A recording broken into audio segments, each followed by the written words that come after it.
Well, hello, my friends. Welcome to my log cabin studio in Nashville, Tennessee. And I'm here today with my good friend, Sergio Gomez, and we're going to talk about how to create clarity in overwhelm. What do you think about that, Sergio? Hello, Beth. Good to see you. Hello, everybody. Absolutely. I love that topic. I think overwhelm is one of those things that we need to keep talking about. And that's something that I think we all experience at some point or another. So definitely something to look forward to or this conversation. Well, I thought about talking about this topic today because I've had a few artists this week reach out to me to ask what they need to do when they experience overwhelm. They were at a point where it was really just causing them to freeze. You know how we have fight or flight? Well, sometimes when we get an overwhelm, we just want to not deal with it or run away or whatever. But at the end of the day, we still know we need to take care of some of the things that are before us. And so I put together a little list of things to do that are really simple and easy to get you started right away. Ready? Super. I love that. I love that. So let's go through them and let's put them to action. Okay. So when you first start feeling overwhelmed, you start noticing it just kind of like taking over your mind and everything that you're doing, just stop. Like, just stop everything. Just take a pause, breathe.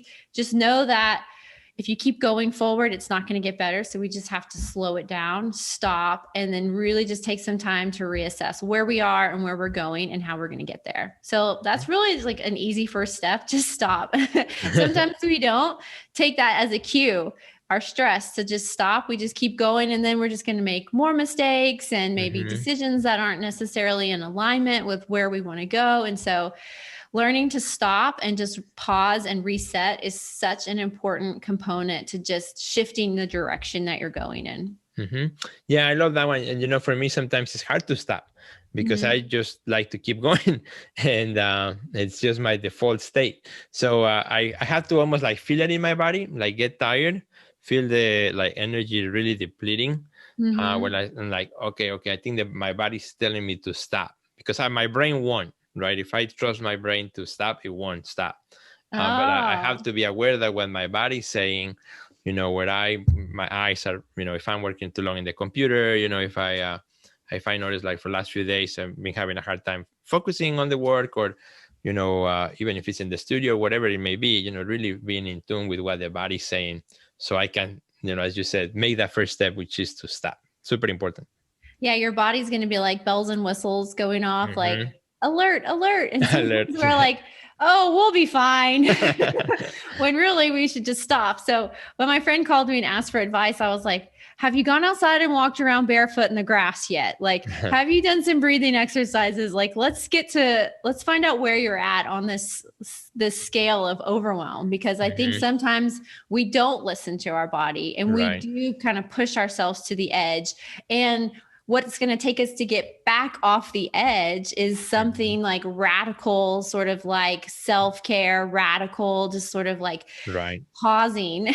And like you said, sometimes it does take us a minute to slow down and even notice what's going on with us. But if that's the case, just be aware of how far you are on the spectrum of overwhelm. And then that will inform you as far as what you need to do to offset that to get back into balance. So super.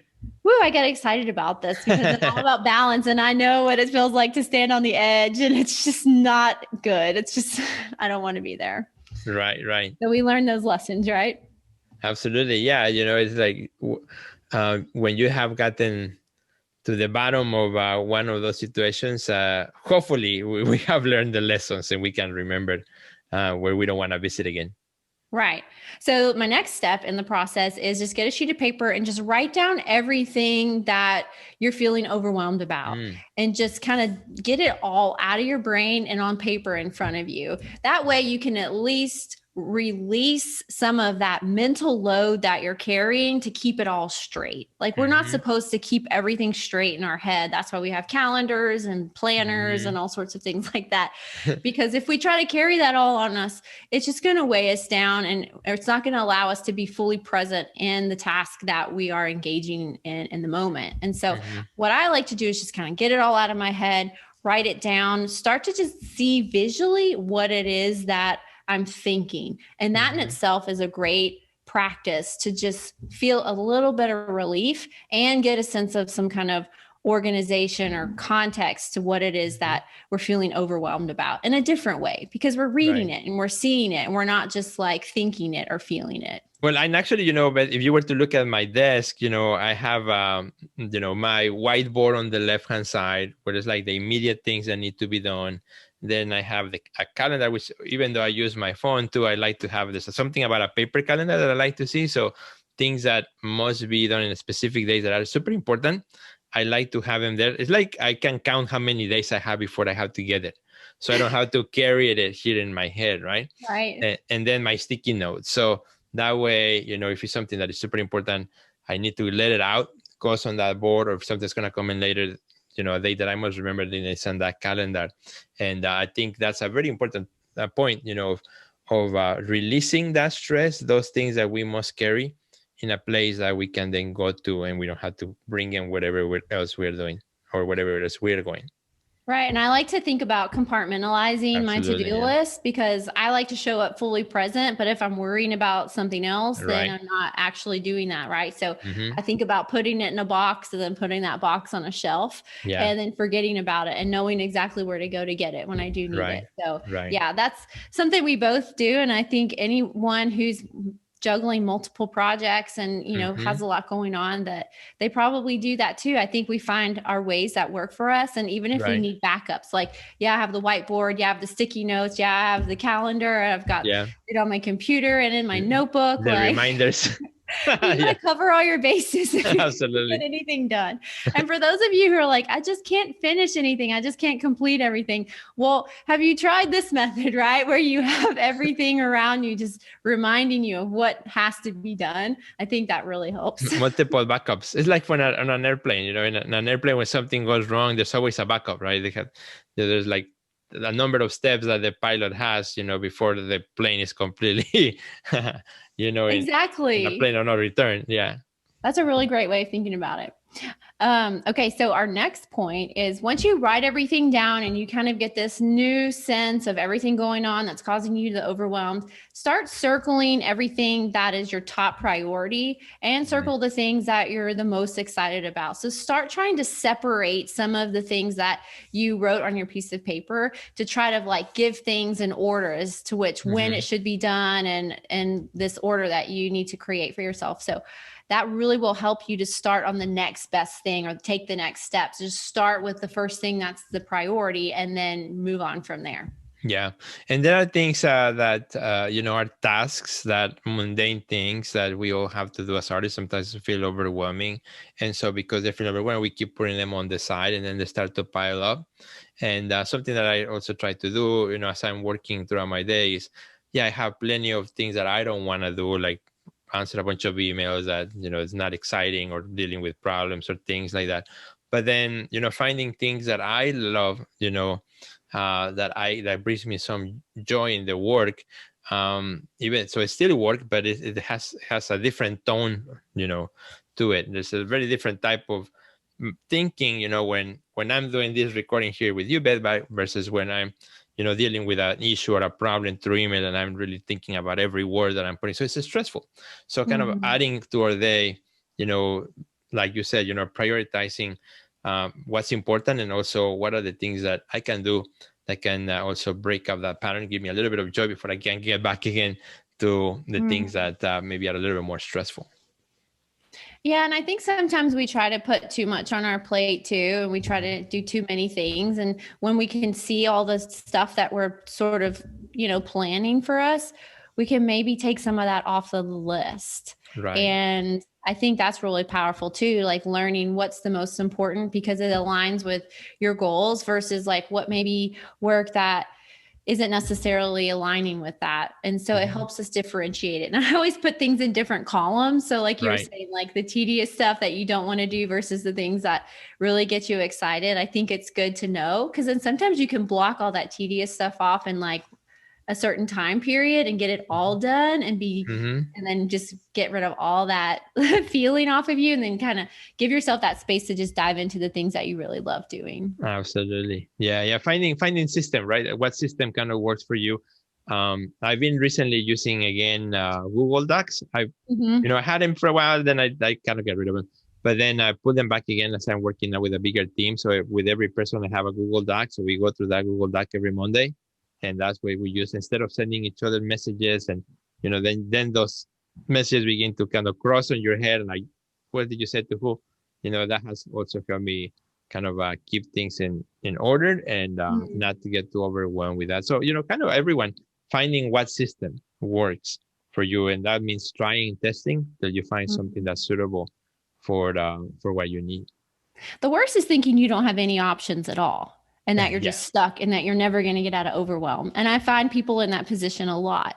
And my hope is that I can just encourage them to believe that, no, this is just a moment in time. This is temporary and you're going to get out of it. But like, here's an easy way to kind of navigate through so that you feel like you're honoring yourself in a way that's giving, all of these ideas a space to be heard, but yet you're using your discernment to figure out, well, what's the next best thing and the next best thing? Because I think as an entrepreneur, that's sort of like how you have to think through things. Like, what's the next best thing for me? Whether that's something you do now or today, or whether that's the next week or the next month, like thinking about like the trajectory of your growth, always asking yourself, well, what's the next thing? And then sort of like planning for that. So. Right. And I think there's also now like so many tools that we have available to us, like just in our phone, so many apps now that can help us get more organized, to find quiet space. One that I downloaded recently is called tapping. So it's like meditation through tapping. So it is really good. I really love it. So, and it has all kinds of different topics. So like if you are stressed while driving, there's one for that. If you are stressed at work or, you need some time, there's one for that. And it just allows you to, kind of put your mind using tapping, tapping in different parts of your body to put attention to those things, clear your mind. And I've tried a few of them, and like after that, like, oh, I actually feel pretty good. So definitely, finding new tools also, that we can use will always help. Yes, I love to hear that you're doing some tapping. Yeah. Woo! That's what I teach in my workshops is a lot of energy work, so we can move and shift energy around and have a better awareness of our bodies. So I love to hear that. We'll have to learn more about these different techniques that you're discovering, because anytime when it comes to overwhelm, we need all the help we can get. We're all different. We all respond differently to different pieces of advice. The key is to just experiment, see what works for you, have fun, and try to remember that overwhelm is temporary and you can work through it if you just take a few steps to get clear in your head. And with these today, I hope that those will help you kind of get clear on what you're doing and how you're doing it so that you can feel the joy of all the creating and all the work that you're doing and not the overwhelm. So absolutely. I love that. Well, Sergio, where can our friends find you online and connect with you more? So you guys can find me everywhere at Sergio Gomez Art, where I share all about my art, my coaching program, my art gallery and business and everything else. And then also you can find me online. You want to see some of my own artwork at sergiogomezonline.com. How about you? Awesome. You guys can find me on Facebook and Instagram at Beth English, BETHINGLISH. And my website's bethenglish.com. And I would love to connect with you. If this topic today resonated with something you're going through right now, leave a comment, send a message, reach out, because once you do that, you're going to start to feel that overwhelm just melt away because you're simply asking for help. And I think that is a really powerful action too. So. Absolutely. Well, thank you. That was a really awesome session, Beth. And I think definitely things that I will keep in mind as well. Well, thank you. I hope you guys have a great week, and we'll see you again next Wednesday for another video. Sounds good. Bye, everybody. Bye. Bye.